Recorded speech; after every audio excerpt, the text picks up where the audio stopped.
നമസ്കാരം ഗായ്സ്. അപ്പൊ നമ്മളിവിടെ സംസാരിക്കാൻ പോകുന്നത് മമ്മൂക്കയുടെ ലേറ്റസ്റ്റ് ആയിട്ട് ഇറങ്ങിയിട്ടുള്ള കളംകാവൽ എന്ന് പറഞ്ഞിട്ടുള്ള മൂവിനെ കുറിച്ച് കേട്ടോ. കളംകാവലിനെ കുറിച്ച് സംസാരിക്കുകയാണെങ്കിൽ വിനായകന്റെ പടം മമ്മൂക്കക്ക് കംപ്ലീറ്റ് നെഗറ്റീവ് ഷെയ്ഡിൽ വരുന്ന പടം. അത് മമ്മൂക്കനെ ഓൾറെഡി പറഞ്ഞല്ലോ, നായകൻ വിനായകൻ.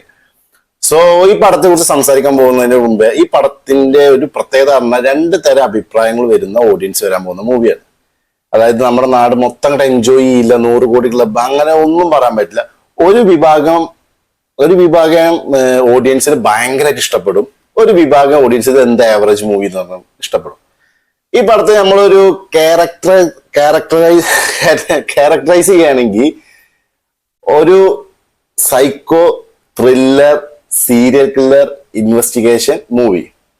ഇനി പടം ഇഷ്ടപ്പെടാത്തവർക്ക് പറയാവുന്ന ഒരു കാരണം എന്ന് പറഞ്ഞാൽ പാട്ടില്ല, ഡാൻസ് ഇല്ല, മര്യാദക്കൊരു ഫൈറ്റ് ഇല്ല, സൂപ്പർ നാച്ചുറൽ സീൻ ഇല്ല, വൺ ലൈൻ ഡയലോഗ് ഇല്ല, മാസ് ഡയലോഗ്സ് ഇല്ല.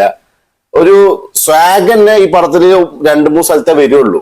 ബട്ട് ടോട്ടലി മൂവി നമ്മളൊരു ഫ്ലോയിൽ കൊണ്ടു. അപ്പോ ആ രീതിയിലുള്ള പടങ്ങൾ ഇഷ്ടപ്പെടുന്നവർക്ക് ഇതൊരു വെരി ഗുഡ് മൂവി അല്ലെങ്കിൽ 100% ഇഷ്ടപ്പെടുന്ന മൂവി ആയിരിക്കും. എനിക്ക് പേഴ്സണലി പടം ഇഷ്ടപ്പെട്ടു. എനിക്ക് ഇഷ്ടപ്പെടാത്തൊരു കാരണം എന്ന് പറയുകയാണെങ്കിൽ ജസ്റ്റ് ക്ലൈമാക്സിൽ കുറച്ച് അങ്ങോട്ടും ക്ലാഷ് ഒന്നുമില്ല. പക്ഷെ അതിലും നല്ലൊരു ക്ലൈമാക്സിൽ നല്ലൊരു ട്വിസ്റ്റ് പോലെ അല്ലെങ്കിൽ സ്വാഗ് പോലെ സാധനം വരുന്നുണ്ട്. പടത്തിന്റെ മെയിൻ ആയിട്ടുള്ള കാര്യം എന്ന് പറഞ്ഞാൽ മമ്മൂക്ക എന്ന് പറയുന്ന ഒരു വ്യക്തി ഈ പടത്തിൽ അത്ര വലിയ മേക്ക് ഓവറും നടത്തിയിട്ടില്ലെങ്കിലും ലുക്ക് വൈസ് ബട്ട് ആ ക്യാരക്ടർ ഉണ്ടല്ലോ, മമ്മൂക്കാന്റെ കണ്ണിലോ അല്ലെങ്കിൽ ഫേസിലോ വരുന്ന എക്സ്പ്രഷനിലോ ഏതൊരു വില്ലനിസം.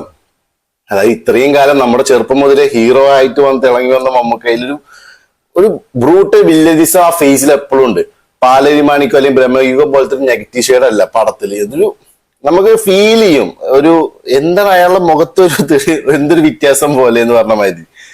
പിന്നെ ഞാൻ രണ്ടാമത് പറയാൻ പോകുന്നത് ഈ പടത്തിൽ അനാവശ്യമായിട്ടുള്ള എന്റർടൈൻ പർപ്പസ് മ്യൂസിക്, ഡാൻസ്, അതായത് ഹീറോയിന് ഭയങ്കരമായിട്ട് ക്യാരക്ടർ കൊടുക്കുക, അല്ലെങ്കിൽ ഒരു എങ്ങനെ പറയുക, ഒരു ഫൈറ്റ്, ഒരു മാരകമായ ഫൈറ്റ്, അല്ലെങ്കിൽ തിയേറ്റർ മൊത്തം ഭയങ്കരമായിട്ട് കൈയടിക്കുന്ന ഒരു പഞ്ച് ഡയലോഗ് സീൻ ഉണ്ട് 1-2. ബട്ട് ഡയലോഗ്സ്, മാസ് ഡയലോഗ്സ് അങ്ങനത്തെ സാധനമില്ല. ഒരു മീഡിയം ആവറേജ് സ്പീഡിൽ ട്രാവൽ ചെയ്യുന്ന മൂവി. ഈ പടത്തിൽ എന്ന് പറഞ്ഞു കഴിഞ്ഞാൽ ഇപ്പൊ നമ്മുടെ നാട്ടിൽ ഒരുപാട് പേര് പറയും ഇതിനെക്കാട്ടും നല്ല സീരിയൽ കില്ലർ മൂവീസ് ഇറങ്ങിയിട്ടില്ല. ബട്ട് ഇത് റിയൽ സ്റ്റോറി ഇൻസിഡന്റ് ബേസ് ചെയ്ത് ഇറക്കിയിട്ടുള്ള മൂവിയാണ്. അപ്പൊ സ്റ്റോറിക്ക് അങ്ങനത്തേതായ ഒരു ലിമിറ്റേഷൻസ് ഉണ്ടാവും, ചെറിയ മാറ്റങ്ങൾ വരുത്തെങ്കിൽ റിയൽ സ്റ്റോറിയെ ബേസ് ചെയ്ത് വരുന്ന കഥ ആകുമ്പോൾ അതുപോലെ ഒരു ചിത്രീകരിക്കുക. ജിതിൻ കെ ജോസ് പറയുന്ന വ്യക്തിയാണ് ഡയറക്ടർ. നമ്മുടെ കുറിപ്പൊക്കെ ചെയ്തിട്ടുള്ള ആളാണ്. ആ കുറിപ്പിനോട് എന്തുകൊണ്ട് നീതി പുലർത്തുന്ന രീതിയിലാണ് ഈ പടം ചെയ്തിരുന്നത്. എനിക്ക് പേഴ്സണലി ഇഷ്ടമായി. എന്റെ വീഡിയോസ് കാണുന്നവരോടും പറയണം, പോയി കണ്ടോളൂ, നിങ്ങൾക്ക് ഇഷ്ടമാവും. അനാവശ്യമായ മ്യൂസിക്കും ഡാൻസും ഫൈറ്റും ഒന്നും ഇല്ലാത്ത ഭയങ്കര കളർഫുൾ ആകുന്നത് ഒരു സ്റ്റോറിയിലും പിന്നെ ആക്ടേഴ്സിന്റെ മികവിൽ പോയിക്കൊണ്ടിരിക്കുന്ന ഒരു പടം കാണാൻ നിങ്ങൾക്ക് താല്പര്യം ഉണ്ടെങ്കിൽ ജസ്റ്റ് വാച്ച് ഇറ്റ് മാൻ. കാരണം വിനായകനാണെങ്കിലും മമ്മൂക്കാണെങ്കിലും മത്സരിച്ച് അഭിനയിക്കുന്ന പടത്തിൽ. അതായത് ഒരു ക്യാരക്ടർ ഞാനാണ് ബെസ്റ്റ് എന്ന് പറഞ്ഞ മാതിരി അഭിനയിക്കുക. കമ്പാരിസൺ അല്ല പറഞ്ഞു, ഈ മൂവിത്തെ കാര്യമായിട്ടോ ഞാൻ പറയുന്നത്.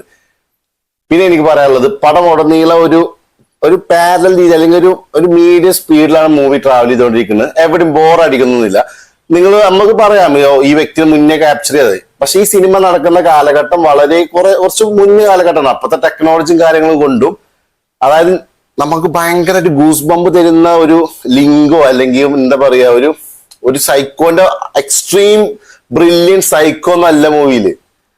ബട്ട് അങ്ങനെ ഒരു വ്യക്തിയുടെ സ്റ്റോറി ഉണ്ട്, അത് ഇവരെ കയ്യിൽ കിട്ടി, ഇവരെല്ലാം വൃത്തിക്ക് ചെയ്ത് വെച്ചിട്ടുണ്ട്. എനിക്ക് ഇഷ്ടപ്പെട്ട ഒരു ജോണറിൽപ്പെട്ട മൂവി ആയതുകൊണ്ടും ഇഷ്ടപ്പെട്ടു. ബട്ട് ഞാൻ കണ്ടതിൽ ബെസ്റ്റ് സീരിയൽ കില്ലർ മൂവി എന്ന് ഞാൻ പറയില്ല. ബട്ട് മമ്മൂക്കാൻ നല്ലൊരു മൂവി ആയിരുന്നു. മമ്മൂക്ക് ഭയങ്കര അടിപൊളി അഭിനയിച്ചു. വിനായകനും സൂപ്പറാണ്. ജസ്റ്റ് വീഡിയോ കാണാൻ ഒരു തിയേറ്ററിൽ തന്നെ പോയി കാണാൻ നോക്കുക. അടിപൊളി പടമാണ്. കണ്ടിട്ട് നിങ്ങളുടെ അഭിപ്രായം ജസ്റ്റ് ഒന്ന് കമന്റ് ബോക്സിൽ മെൻഷൻ ചെയ്യട്ടോ. നമുക്കറിയാലോ എത്ര ഡിഫറെന്റ് ടേസ്റ്റുള്ള ആൾക്കാരുടെ കമന്റ്സ് നമുക്ക് തന്നെ വായിക്കാമല്ലോ. അപ്പോൾ പുതിയൊരു വീഡിയോ ആയിരിക്കും. ബൈ.